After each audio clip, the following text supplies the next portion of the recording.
Hello guys, welcome to Pronouncist, your pronunciation guide.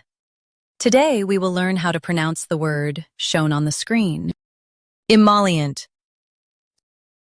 First, let's hear its American pronunciation. Emollient.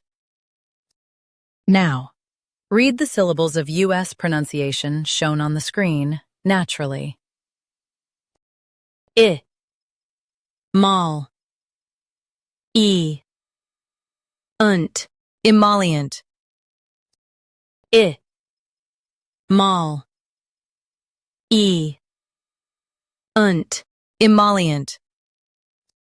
Now, let's focus on British pronunciation of this word.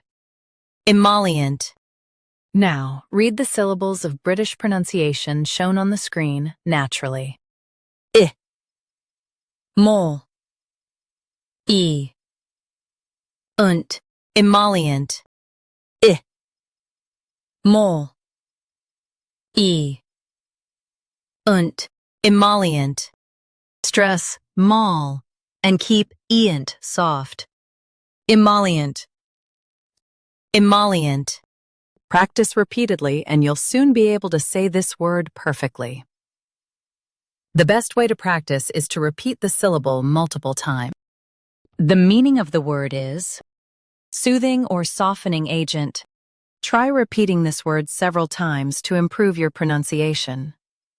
We post daily videos on useful and commonly mispronounced words to help you speak clearly and confidently.